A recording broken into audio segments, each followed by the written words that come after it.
You've done low carb, intermittent fasting, calorie counting, at least one detox. Every single time, it worked, at first. Then something shifted. Not your effort. Your body just stopped responding the same way. And now you're here wondering if something is actually wrong with you.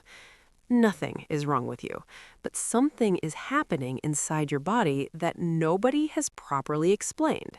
Stay with me, because this changes everything. Here's what your body actually sees when you go on a diet. Not a plan, not a goal, a threat. It doesn't know you chose this. All it registers is that food got scarce, and it does what it always does. It protects you. Metabolism slows, hunger increases. Every calorie that comes in gets stored more efficiently, and the longer you stay in that deficit, the more committed your body becomes to surviving it. You created the conditions. Your body built a wall around them. And here's what nobody tells you. The more times you try, the stronger that wall gets. So you do what any determined person does. Cut more, track more, remove one more thing from the plate. Because if it's not working, you must not be trying hard enough. That thought, that's exactly where the trap closes.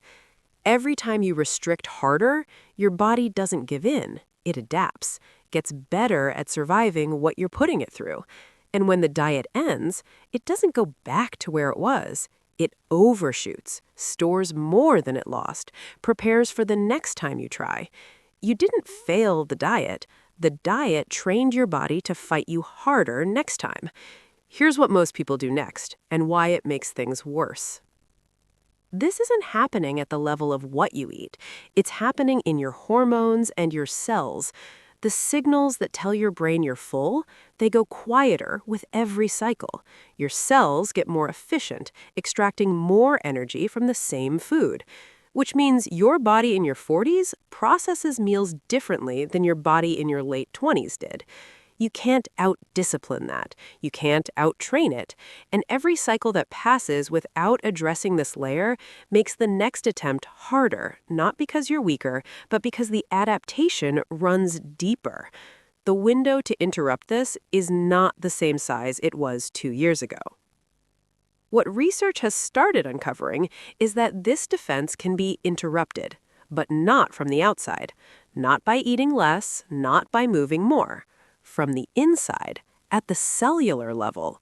There's a growing body of work looking at whether the internal environment that repeated restriction creates can be supported differently, in a way that behavioral change alone never reaches.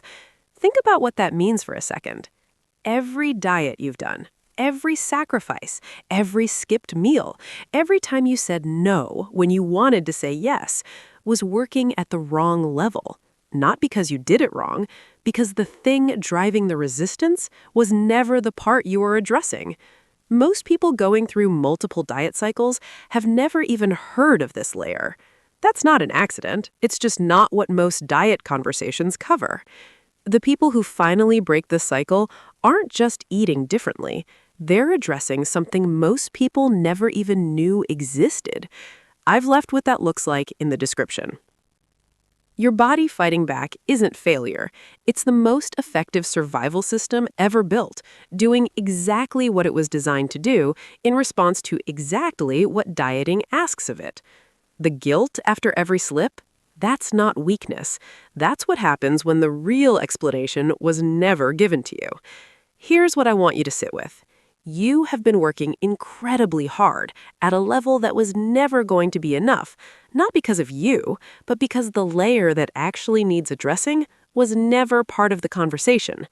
That changes now. If this is the first time something has actually made sense, there's more in the description and more on this channel.